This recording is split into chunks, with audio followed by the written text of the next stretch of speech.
maybe thinking about social media, and Cosmos and I started off the top of the show just kind of talking a little bit about Steve and the Minecraft patch and things like that. And what's kind of funny to me is I've seen a lot of on social media this instinct that whenever something new comes out, they're like, "Oh, this is broken, and we have to ban it," and that ends up taking over a huge amount of the Discord or the discourse with things going on in the community. And I don't know if that dynamic existed as strongly as it did back then. So I'm wondering, No. What about the community has changed so that we now have this dynamic where as soon as something new comes out, people are like immediately, let's drop the ban hammer on it, or or if that's something that's maybe just the logical conclusion of what we were building up in the Brawl community. Do you have anybody thoughts on some of those rule set ideologies, or how we react to being given new content in the community? Seems to be very, very interesting, or very tied into some of these community dynamics that we've been discussing. Yeah, I mean, just one point to make is that, I think that's kind of what you're saying, but that it's hard to compare because there weren't new things back then. It was just that was the game, and you didn't get Mhm. any updates or new characters or anything. So who's to say that people wouldn't have reacted that way, even if there would have been a smaller, response? Maybe Smashboards would have gone crazy if they nerfed Meta Knight or, patched in Knuckles. Oh, I think you said the magic word in terms of Meta Knight, because there's Yeah. quite a long community legacy on that. whoo. Why don't we open up the topic on that? P- Especially, I think making the PTSD kicks in. relevancy, the relevancy on this, I think, is and with hindsight now, looking back on the Meta Knight battle. For those of you at home that don't know, there was a very long and hard fought out battle in terms of the community grappling with a character that was kind of in that debatable tier of being too good of a character for competitive play. I use the word debatable loosely, but those are my biases on the on the topic. And then the community, in Smash 4, we had Bayonetta come through, and the just kind of the reaction to that character and how good it was in the meta, and not really having a community structure to positively handle something like that from on a community basis in terms of rule set.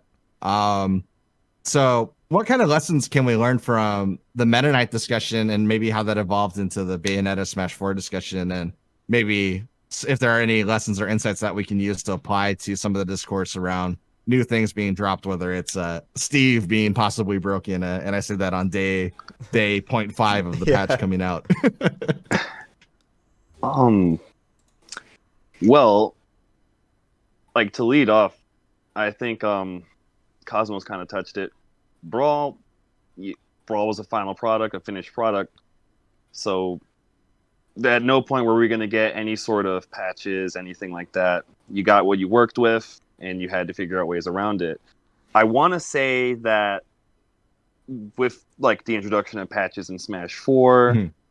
you could kind of say like There was hope. sometimes like public outcry is seen, sometimes things are done to characters with enough outcry, and you almost can get a sense that there is always going to be a bit more toxicity when something like, again, like, okay, day 0.5 Steve, they're saying this is broken, someone fix this next patch, oh my god. And it may or may not come, who knows. It's so I mean, like, that's definitely like a stark contrast to Brawl, where Brawl, again, finished product, nothing was ever going to come. It was up to us to find a way to either deal with it or just fold. Yeah, and that's one of the criticisms I've heard a lot of PM, where a lot of people say that they kept updating it too quickly and didn't give the meta a chance to adapt to the things that they were implementing. I haven't played PM too much myself, so I can't really speak for my own opinion on that. But I've heard Mhm. kind of a lot of people say that sort of thing. And I think it definitely takes time to see really what something is in a metagame, because just like with anything, like even just strategies and how you play the game, people have to adapt to it. Like, back in the day, maybe people thought that, jumping and disadvantage was really good because every time somebody tries to hit you, you just jump over it. But now it's the most predictable habit in like probably any Smash game, and you can just body somebody off stage for it. So it definitely takes time, I think, to show for things. But then like once you have that clear result, like, you know, if you're looking at Brawl now, it's pretty clear that Meta Knight and Ices are very dominant, and that's how they became. And people did learn and they did adapt and they knew how to fight them, but they were still really dominant, just like with Bayonetta. And there it becomes like a really polarizing issue, because I think like you can look at different characters and argue, like, I played Meta Knight, you know, I wasn't very good at Brawl, but I played Meta Knight. He was so much fun. He was so much fun to play, and he was fun to watch. But then if you look at, you know, I'll leave Ices alone for this. Let's say Smash for Bayonetta. She was probably fun to watch if you only watched her like once, but then it was just kind of seeing the same thing over and over again. And it was really not fun to fight, and playing was just clearly, you know, there was depth to it, but really it was just kind of knowing the right inputs to do and reacting to DI and stuff like that. So I think you can make this argument about like it not just something being too good, but like in what way is it good? But you can never get everybody to agree on that, and it gets really difficult and dicey there. I see. I think first off, and I mean both, so say what you want to know about that. I think both are fun to play. I think that if you're going to ban like Meta Knight, you're going to have to ban Ices too. That's my opinion. Definitely. Yeah, I think that that's something that not too many people, at least from an outside perspective, know about Brawl right now. Because like Ices did get to the peak of that meta. You know, QB from Japan, Vinny, both innovated the character, and that was only a couple people. And then that kind of brings me to, I can't speak on Bayonetta because I quit Smash 4 before she came out, but when it comes to character saturation, I think that because Meta Knight, you know, is perceived as this easier character to use, you're going to have so many more people playing the character. But then you have Ices where not many people played it, but that character was still super dominant. And then I think that something that a lot of people overlook is players who were really good and were able to succeed in that Meta Knight saturated metagame. You know, Masha and Larry's Falcos, Mikaneko and Mr. R's Marths, ADHD, Zenodo, GNS's Diddy Kongs, Debuzzbird and Nietono's Olimars, Salem Choco and Kamamushi's Zero Suit Samus. The list goes on. And those players, despite, you know, being the community being so saturated in Meta Knights, and we're still able to succeed. I think that if those characters were saturated more, you'd see more diverse results. I think that it really just came down to, you know, there was a stigma behind Meta Knight is the character to use. If ever I sit down with somebody, like at SCC last year, for example, or SSC, there were a couple people that would just sit down to play me when I was just practicing by myself, and the first character they would use was Meta Knight, but you could tell that they weren't like players of the game. They just think that, oh, Meta Knight's the character to use, right? I personally don't think they should be banned. That's where I sit on it. But as for the conversation goes, I think that people really tend to ignore the success that other players saw and the success that players could still see with other characters. Yeah. Mm-hmm. Yeah, if I might even argue against one of my own points, because like there's also this like viewership and like how it appears for people to see like, oh, there's more of this Meta Knight, or there's Ice Climber just grabbing somebody again. But Ice Climbers got me into competitive Smash. I remember very clearly, Brawl was my favorite game to play with my friends. As probably all of us were at some point. I was the best of my group of friends. They started getting tired of the game, but I always wanted to play it more. But I never really was that interested in like learning about tournaments or whatever. But I had another friend who was also just a casual like me, but he followed tournaments. I don't know why, whatever. But he was always, even in Melee, like we played casually for like my whole childhood. He was always talking about like, oh, can you wave dash? And I was like, what the heck is that? Like, I don't know. And he was like, tier list. Look at this nerd, which I feel so stupid for thinking at the time. But he sent me, and I found it on a Facebook message from years and years ago. He sent me a VOD. I think it was an exhibition match of Mewtwo King's Meta Knight versus QB's Ice Climbers.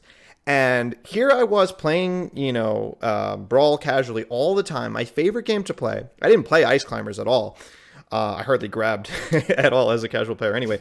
But here I see these Ice Climbers doing this infinite grab. And I was like, how is this possible in a game that I play this much and I don't know this? And from there, I just started binge watching all of QB's VODs. And I started seeing, Mute King, a lot of other players that we've just finished an argument as to whether we should discuss their names or not. And that actually got me into the community. So maybe someone would see Bayonetta and see like that crazy combo stuff. And then even though, well, it's kind of hard to hide that stuff these days, but you never know that the stuff that we want to ban could be somebody else's first ticket to getting guilty into the pleasure. Scene. Yeah. Yeah. I wonder how much of the stakes of the rhetorical occasion might play into it a little bit. And I say that under the context that back then, if you had some sort of advocacy to change the rule set, the size and scope of the community was much smaller, so people individually had much more, I guess, political weight within the community to really have some sort of voice in the matter. But on the flip side of it, it almost seems like this contradiction where nowadays, if enough people on Twitter are vocal enough about a specific problem, it appears that Nintendo is actually paying attention to some of the outcry publicly with what's going on. They haven't removed Lilac. And well, I just wonder if it's created this dynamic of where people have now been incentivized to react to it with some sort of negative vitriol to the game just because the patch system ultimately reinforces the notion that if you are vocal about the problems with the game, even if they're kind of subjective problems, not objective problems with the functioning of the game, that sort of advocacy might be enough to actually get Nintendo to flip the switch to make a Down Smash have three more frames on startup or something crazy like that. But I wonder how much that also plays into some of the other dynamics that we saw in the community. Like Brawl has definitely the history of being the iteration in the series where a team got together and made a mod specifically to reject the mechanics of how the game was played through Project M.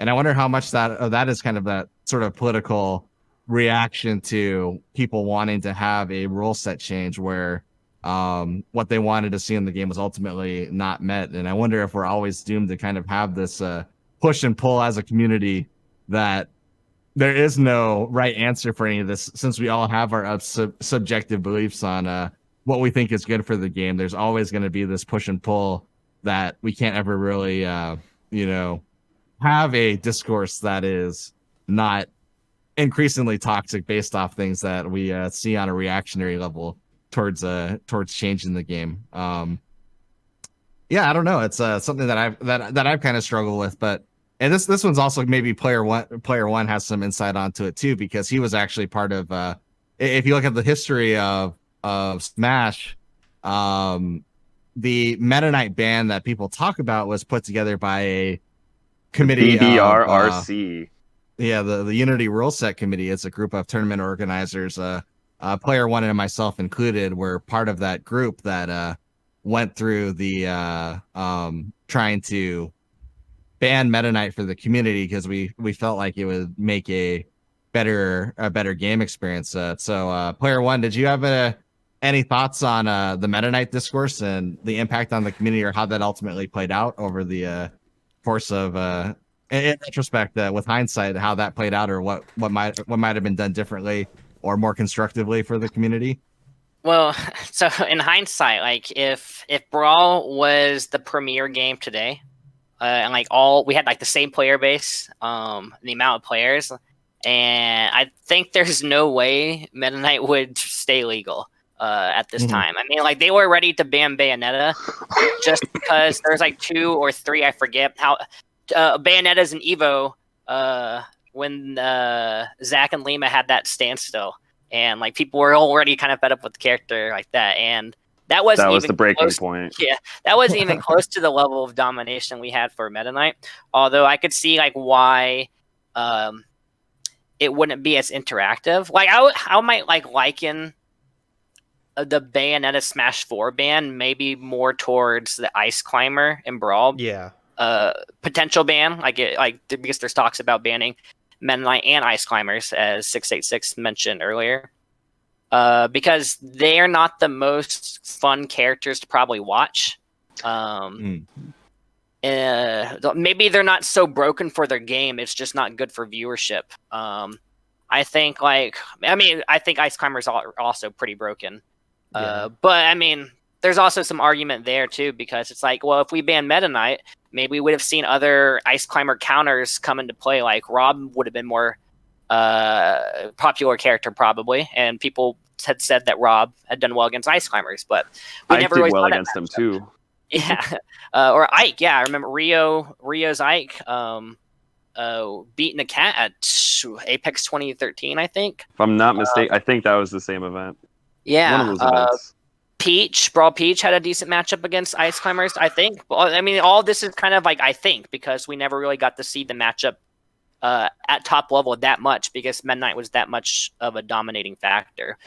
So yeah, kind of go back to the original question. Like I said, in hindsight, personally, I still think Meta Knight should be banned. Probably. Well, I don't know anymore, like today's player base, because it's just kind of a smaller. There's no real reason to ban Meta Knight now, I don't think. But like in hindsight, yeah, Meta Knight I think should have definitely been banned, and I think the community, like Smash 4's and Ultimate's community, would have banned Meta Knight too.